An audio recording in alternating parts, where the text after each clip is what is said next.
Hello and welcome to this Pentair Minutes to Proficient video. Today's topic, the teardown of a roller pump. For today's demo, we will be tearing down a Pentair Hypro 7560XL roller pump at our lab located in New Brighton, Minnesota. We hope you enjoy this video. Before we begin, it is important to mention that there are two different rotation options for roller pumps. For this video, we will be working with standard rotation. You can easily spot standard rotation because the pump shaft comes out of the main housing. Standard rotation pumps are coupled to a clockwise drive source, such as a PTO or power takeoff. The other version of this pump is for reverse rotation. For reverse rotation pumps, the shaft would be coming out of the end plate, where the bolts are. Reverse rotation pumps operate counterclockwise and are typically found in gas engine applications.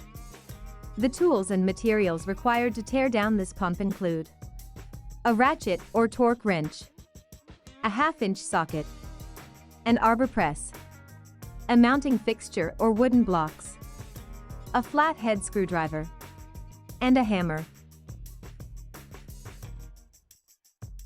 To begin, remove the coupler from the pump shaft.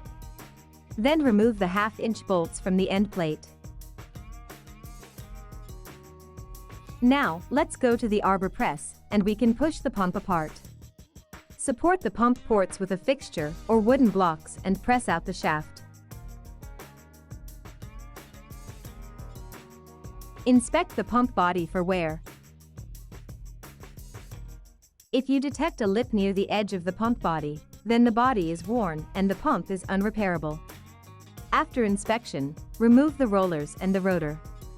Note, for this video we are tearing down the XL version of this pump, which has a floating rotor design. If we were tearing down a cast iron rotor, the rotor would have a set screw that goes through the rotor and locks down tightly onto the shaft. With the rotor and rollers removed, take out the rotor key. It may need to be tapped out with a screwdriver.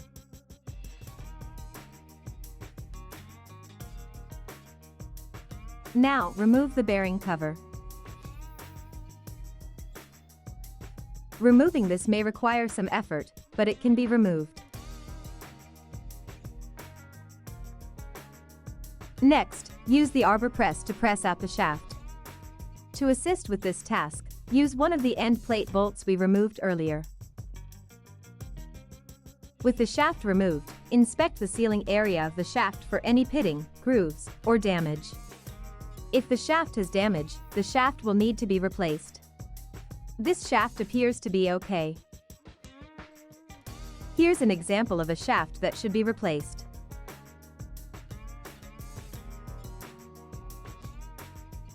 Now we will push out the bearing.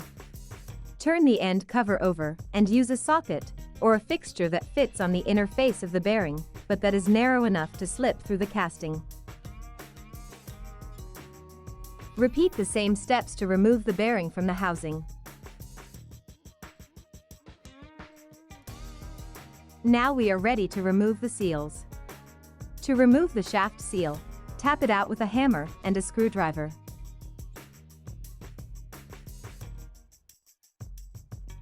Repeat the same step for the end cover. Then remove the O-ring.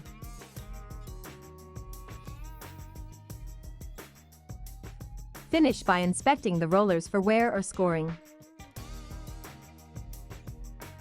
For reference, a new roller is 1.498 inches in length.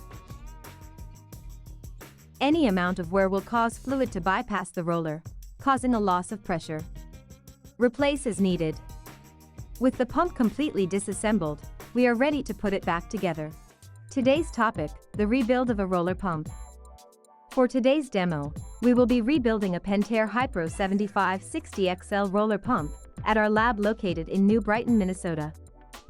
The tools required to reassemble this pump include fixtures or PVC pipe to help press in the seals and bearings, an arbor press, a clean rag or paper towels, a torque wrench or ratchet, a 1/2-inch socket, and a coupler.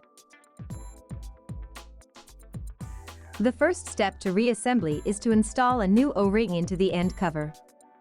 Push the O-ring into the groove and hold one side while stretching it into place. This technique will prevent it from twisting and rolling off. Now, turn the end cover over and install a new seal.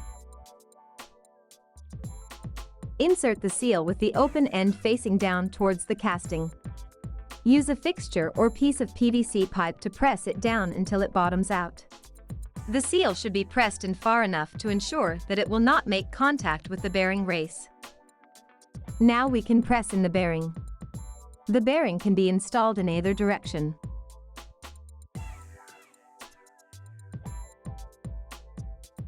Now we can repeat the same steps for the pump body. Install the new seal, with the open end facing towards the casting. Press this down until you feel it bottom out.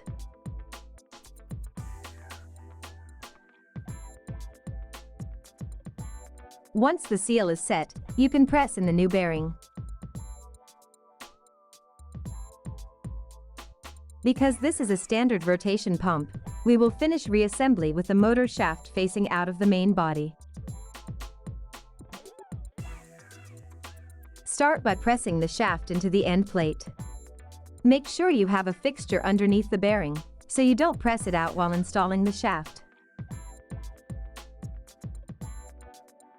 Insert the shaft through the shaft seal, and then press it into place.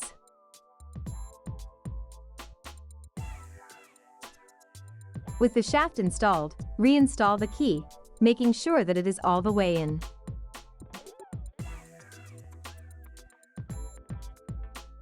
Next we can reinstall the rotor. Align the keyway and slide the rotor over the shaft. Next, install the new rollers. The rollers can be inserted in either direction. Before reinstalling the pump body, it is a good practice to ensure that all the surfaces are very clean of any debris or dirt. You will notice that there is a weep hole on the bottom of the casting and a weep hole on the end cover. Make sure the weep holes are aligned and place the pump body over the shaft.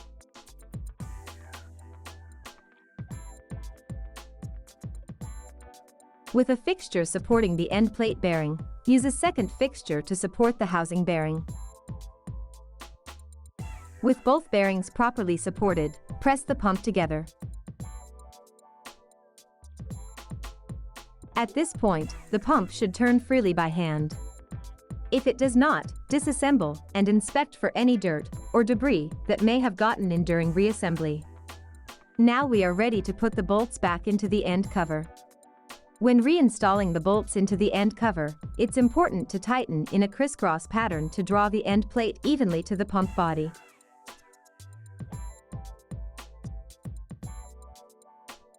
Next, reinstall the bearing dust covers by hand.